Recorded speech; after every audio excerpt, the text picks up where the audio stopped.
নমস্কার বন্ধুরা, পুটুস কিচেনে সবাইকে স্বাগত জানাচ্ছি। কাল তো জামাই ষষ্ঠী, তাই ভাবলাম একটা কোনো স্পেশাল রেসিপি দেওয়া যাক। অনেকেই তো দেখলাম জামাইয়ের পাত সাজানোর জন্য নানান রকম রেসিপি দিয়ে একেবারে ভরিয়ে ফেলেছেন। তাই আমি ভাবলাম, তাই পাতে জায়গা করতে না পারলে কি হয়েছে, বিকেলে টিফিন কিংবা স্ন্যাক্সে যদি আমি একটু জায়গা করে নিতে পারি তাহলে তো মন্দ হয় না, বলুন তো। তাই তো জলদি করে ছুটে ছুটে চলে আসলাম আপনাদের সাথে জামাই ষষ্ঠী স্পেশাল স্ন্যাক্স রেসিপি নিয়ে, যা ঘরে কিছু থাকা উপকরণ দিয়ে একেবারে সহজ পদ্ধতিতে কিছুক্ষণ হাতে থাকলেই বানিয়ে ফেলতে পারবেন।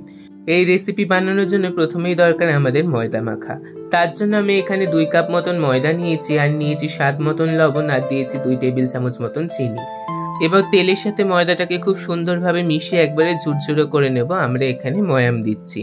ময়ামটা আমাদের ঠিকঠাক মতন হয়েছে কিনা কি করে বুঝবো? যখন দেখবেন এরা মুঠো করলে হাতের দলায় একবারে ময়দাটা দলা পেকে যাচ্ছে, তখন আবার যেহেতু চাপ দিলেই একেবারে ঝুরঝুরে হয়ে যাচ্ছে, তখন আমরা বুঝবো আমাদের ময়ামটা একদম ঠিক হয়েছে। এবার রুম টেম্পারেচারে থাকা জল দিয়ে খুব সুন্দর করে একটা হালকা পাতলা নরম মতন ডো তৈরি করে নেব। ডোটা এমনভাবেই বানাবো, খুব বেশি শক্ত হবে না আবার খুব বেশি নরমও হবে না। আর এটা বেশি দলাই মচড়াই করার কোনো দরকার নেই, হালকা মতন জড়িয়ে পেঁচিয়ে দিতে পারলেই হলো। দেখুন, এরকম একটা হালকা শক্ত মতন ডো তৈরি করতে হবে, যাতে আঙ্গুল দিয়ে চাপ দিলে পারে একেবারে যে গর্তটা হচ্ছে সেটা কিছুক্ষণ পরেই একদম মিলিয়ে যাবে। এর ওপর দিয়ে খানিকটা পরিমাণ সাদা তেল দিয়ে মাখিয়ে আমরা এই ডোটিকে প্রায় 15 থেকে 30 মিনিট মতন রেস্টে রেখে দেবো।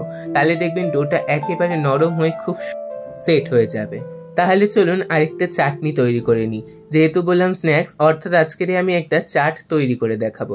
তার জন্য দরকার আমাদের একটা চাটনি। এই চাটনিটা বানানোর জন্য প্রথমে আমি 1 টেবিল চামচ মতন সর্ষের তেল নিয়ে নিয়েছি। প্যানের মধ্যে দিলাম 2 থেকে 3টে কুচি করে রাখা শুকনো লঙ্কা, আর হাফ টেবিল চামচ মতন সর্ষে।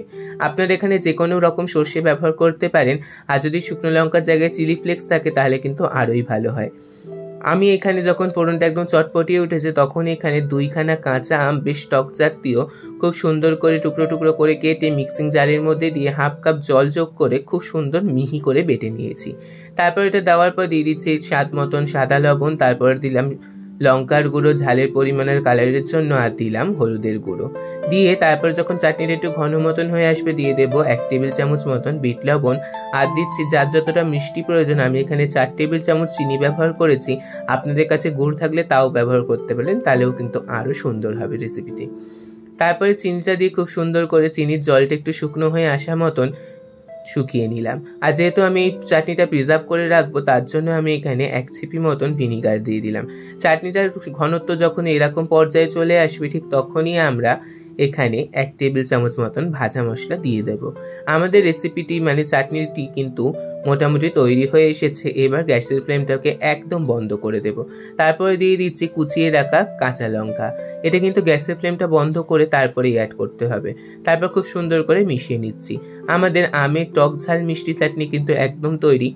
এটা যে কোনো চাট, পকোড়া কিংবা যে কোনো ভাজা পোড়ার সাথে কিংবা শুধু শুধু খেতেও কিন্তু দারুণ লাগে। তাই আমি একটু বেশি করেই বানিয়ে রেখেছি। এবার তৈরি করব একটা পুর। তার জন্য সর্ষের তেল গরম করে দিয়ে দিলাম ফোড়নে সামান্য পরিমাণে একটু হিং, দিয়ে দিলাম হাফ কাপ মতন মিহি করে কুচিয়ে রাখা পেঁয়াজ, আর দিলাম 1 টেবিল চামচ মতন কাঁচা লঙ্কা কুচি। এগুলিকে খুব সুন্দর করে তেলের সাথে ভাজা ভাজা করে নিয়ে দিয়ে দেবো স্বাদ মতন লবণ, হলুদের গুঁড়া, ঝালের পরিমাণ মতন লঙ্কার গুঁড়া দিয়ে খুব সুন্দর করে একদম ভুনা ভুনা করে নেব। তারপরে এখানে দিয়ে দিলাম 2 টেবিল চামচ মতন গমের আটা। দিয়ে এই গমের আটাটাও মশলার সাথে খুব সুন্দর করে একদম ভাজা ভাজা করে নেব, যাতে কোনো আটার গন্ধ না থাকে। এরমভাবে করে দেখবেন দারুণ লাগে খেতে।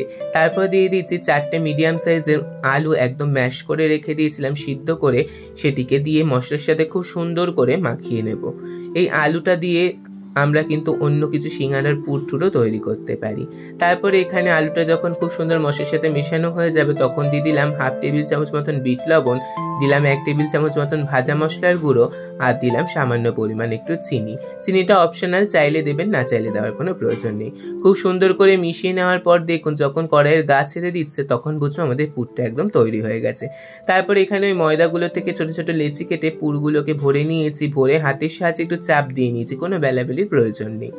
তারপরে তেল গরম করে একে একে সব কটা কচুরিগুলোকে আমরা ছেড়ে দেবো, অর্থাৎ পুরিগুলোকে আমরা ছেড়ে দেবো, দিয়ে তেলের মধ্যে খুব সুন্দর করে হাতে ধরে মিডিয়াম ফ্লেমে লালচে করে একদম মচমচে করে ভেজে তুলে নেব। ও আপনাদের সাথে তো নামটাই শেয়ার করা হলো না, আজকে আমি আপনাদের সাথে শেয়ার করছি বাংলাদেশি স্টাইলের আলু পুরি চাট।